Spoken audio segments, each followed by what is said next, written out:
Lanjut ke filmnya. Gimana pendapat Film. Agung dari film Kimetsu no Yaiba Infinity Castle part So, bagusnya dulu ya. Ya. Sebenarnya banyak aspek yang bisa dinilai sih. Pertama, Apa tuh? sebelum ke fight scene-nya ya, orang suka kayak pencahayaannya. Mana tahu kan waktu Zenitsu sama Kaigaku tuh yang cahaya masuk, yang cahaya kuning, merah gitu. Sama yang the best tuh waktu Gyu Tanjiro sama Akaza ini itu waktu cahaya masuknya ini bagus banget, Cong. Gua gak tau bikinnya gimana, tapi kayak ini bagus banget, Cong, sumpah. Iya sih. Kayak nggak beneran. Kalau di manga kan udah gitu flat aja, tapi waktu di film itu bagus banget cahaya yang masuknya. Jadi nggak kayak biasanya kan Kimetsu no Yaiba tuh gelap. Gelap atau malam gitu. Ini bagus, ada pencahayaannya. Ini suka banget loh. Benar. Terus masalah visual ya jelas lah. Defectable mah gak usah diraguin gitu. Dan mereka tuh face-nya cepat. Tapi masih jelas gitu. Iya betul. Nggak kayak anime-anime zaman sekarang gitu yang cahaya-cahaya doang ini jelas. Ini juga ada cahaya, cuman pergerakan karakternya menurut gua masih kelihatan jelas. Orang suka sama gerakan kayak bangunan hancur itu kayak benar-benar cerah gitu. Apalagi waktu siapa sih yang udah ini pakai itu Gyomei. Waktu si Gyomei hancurin ya. Nah itu sama waktu si Akaza masuk dari atas tuh. Iya betul. Gitu. Itu kerasa banget feelnya. Gitu. Anime atau kayaknya itu 3D deh, cuman emang bagusnya Ufotable tuh ngeblendin 3D sama 2D-nya bagus, jadi nggak kelihatan kayak 3D. Betul ya. Itu yang ngebikin animasinya kayak luar biasa. Orang yang nonton baru pertama kali Kimetsu no Yaiba juga pasti bakal tersenyum-senyum gitu. Ya dari sama visualnya. Gua suka visualisasi pas si Tanjiro masuk mode ini sih, mode transparan itu tuh. Yang kayak gambaran ruang angkasa gitu. Sama waktu dia si Akaza ngeluarin jurus terakhirnya yang itu tuh, yang waktu dia nyari celah, nah itu bagus tuh. Apa sih Yungi Tensei gitu kan ya? Nah itu yang ya Tensei itulah. Dia kan nyari celah tuh. Nah itu bagus animasinya. Keren anjir. Ini banyak sih. Sama visual pas si Zenitsu ngeluarin bentuk 7, nah itu waktu petir ngelilingin dari bawah ke atas. Nah itu bagus. Sama kayak beneran ada petirnya gitu, padahal itu kan visualisasi doang gitu. Getaran petirnya itu lah bagus. Sama si Shinobu yang bentuk terakhir tuh yang gerakannya zigzag, bagus itu. Itu gerakannya. Gue suka ininya siapa? Efek hentakan tanahnya. Dik. Nah itu. Paling banyak sih kalau diomongin ntar bisa sejam durasinya. Kalau gua lu sekarang apa? Kalau aku bagusnya gitu. Kalau aku sih bagusnya sama sih sebenarnya sama kayak Etegung. Jadi kayak pertarungan si Gyu sama si Akaza. Itu waktu si Gyu-nya dipentalin sama si Akaza tuh kerasa banget aja. Anjir, gila. Sampai dia nggak ikut tarung dulu kayaknya, sakit pinggangnya. Itu udah berapa kali tuh diselamatin tuh si Gyu-nya sama si Tanjiro-nya, chemistry-nya gila, mantep banget. Tangannya dibuntungin, ini spoiler alert lagi anjing. Gak apalah. Udah lewat juga ya. Gitu. Parah, Cok. Pertarungannya. Tapi rest in peace ya buat Shinobu Kocho. Cuman ya gimana sih lawannya Inggris yang peringkat kedua. Kalau disetarain si Doma sama si Akaza lebih jago siapa sih menurut lu, Gong? Menurut gua Akaza sih, karena iya betul sih. Dia tuh bisa ngebaca niat bertarung lawan. Iya betul. Jadi semakin niat lu semakin lu pengen ngebunuh dia, semakin dia gampang ngebunuh lu. Banyak juga kan si Tanjiro tuh udah berapa kali dia nyerang titik buta si Akaza tetap ditangkis sama dia kan, Iya betul. karena ngebaca niatnya si Tanjiro, Karena dia punya kayak semacam apa ya, kompas feeling gitu. gitu ya, perasaan dia tuh pasti bakal diserang gitu ya. Divisualisasiin nama kayak yang di bawahnya tuh kayak kompas itu. Iya betul. Yang lambangnya kayak Frozen itu kan. Oh iya, di Elsa bangsa. Iya betul itu. Apalagi sama aku juga suka sama grafik pergeseran waktu burung gagaknya itu gerak, yang disuruh sama cucu-cucunya itu siapa sih teh, saudara-saudaranya atau Masih anaknya, keturunan si ini sih, keturunan si Ubuyasuke ya. kan anaknya waktu ledak masih di luar, harusnya kena nggak sih? Enggak, itu beda lagi. Beda lagi. Oh itu tuh adik kakaknya. Iyalah, yang mati tuh kakaknya. Iya, apalagi di gambar tuh anjing. Anjir. Gua aja gambar teknik susah setengah mati. Bisa gambar Infinity Castle anjing. Asli anjir. Tapi emang Muzan anjing parah banget, Cok. Timnya dominan. Timnya bener-bener ngeganggu para pembasmi iblis anjir. Tiap pergeseran kastilnya juga tuh. Itu bagus banget ya.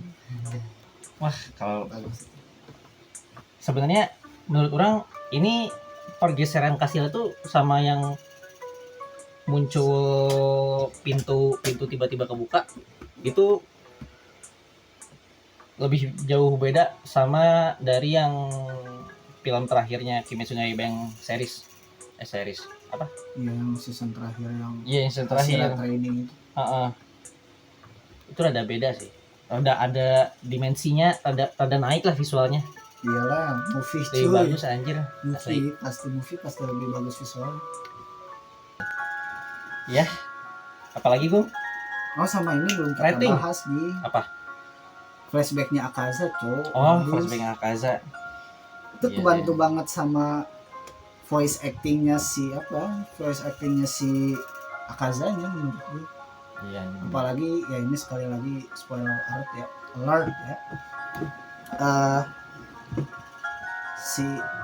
Gue suka banget waktu scene si Akaza minta maaf ke ceweknya sambil meluk gitu. Oh. Gomenasai yang udah mau kalah itu ya. Ya dia nyesel gitu, selama ini udah salah jalan gitu. Dan ini fun fact ya, cowok sit persis depan gua banget nangis anjing. Gua kan kayak anjing ini siapa yang nangis, Cok? Gua lihat depan gua anjing nangis. Tapi emang sedih sih, kebantu voice actingnya bagus. Ya emang benar juga sih kalau lihat dari cerita waktu dia masih jadi Hakiju, emang sesedih itu anjing. Cuman ya minusnya agak di penempatan ininya sih, penempatan flashbacknya. Waktu lagi berantem ya. Iya, jadi tensi lagi naik, tiba-tiba flashback. Untungnya kebantu sama voice acting sama ininya. Soundtracknya juga menurut gua agak sedih juga sih. Tapi emang the bestnya voice actingnya sih. Rating Gung. Rating dari 1 sampai 10. Skalanya 10 ya. Berapa? 9 aja deh. Soalnya ya itu timing flashbacknya agak ngeganggu lah dikit. Sama ada menurut gua beberapa adegan yang harusnya bisa dibuat lebih baik itu. Soalnya ada adegan yang kayak cuman frame per frame doang, frame diem gitu. Kayak si Akaza ngebantai samurai pas di zaman Edo tuh. Itu kan frame diem doang. Nah itu harusnya bisa dibuat gerak lah gitu. Sama beberapa si Giyu nangkis serangan si Akazanya, nah itu bisa dibuat lebih baik lah.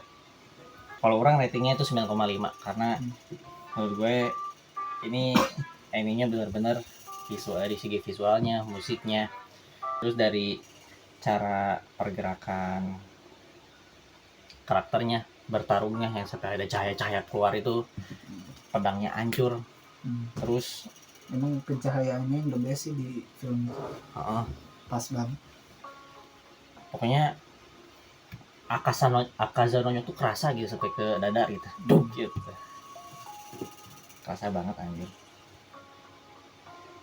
Terus dari segi apa namanya bertarungnya, jujur ini menurut orang best sih. Bukan menjadi-jadi tapi ini menurut gua best gitu. Best anime in 2025. Gitu bro. Dan buat kayak yang bilang kenapa porsi Akaza kebanyakan di film ini ya, lu baca subjudulnya bro, Akaza Return aja. Itu emang spotlightnya buat si Akaza. Iya betul. Yang mungkin kecewa kayak kenapa fighting scene Zenitsu gak dibanyakin atau Shinobi gak dibanyakin, ya di original source-nya juga emang segitu. Iya betul. Akaza Return tapi emang Akaza sudah tuh paling susah sih sebenarnya. Ya, iya. Di movie itu. Soalnya kan narasi si Akaza yang bilang pun semua orang tuh punya semangat hidup. Even bayi yang baru lahir pun punya semangat hidup. Gak ada yang flat sama sekali gitu, gak ada emosi. Terus gue tuh inget kata-katanya si siapa sih namanya, apa siapa yang perempuan iblis itu, Aing lupa namanya. Yang iblis bulan 6 bukan yang perempuan Tamayo. Dia kan punya bawahan nih. Si Yushiro. Yushiro. Yang kata-katanya ini sih. Yang kata-katanya tuh. Yang ke si Kaigaku ya. Iya, kan si Kaigaku. Kalau misalkan dia ketemu sama Kaigaku, kalau misalkan si Zenitsu ketemu sama Kaigaku di beberapa minggu ke depan, setahun ke depan ya. Itu kalah tuh si Zenitsu, bakal kalah lawan si Kaigaku. Tapi menurut gua enggak juga sih. Enggak juga, pasti. Karena si Zenitsu pasti nambah kuat juga. Itu waktu setahun lama loh. Iya betul juga sih. Dia udah jadi Hashira malah mungkin kalau kayak gitu. Atau mungkin pertarungannya bakal lebih lama lagi ya. Di satu sisi si Kaigakunya udah nguasain teknik darah iblisnya.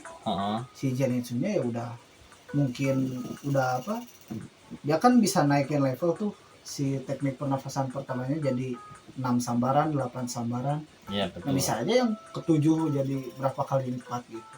Iya betul. Gitu. Jadi bakal lebih intens lagi pertarungannya.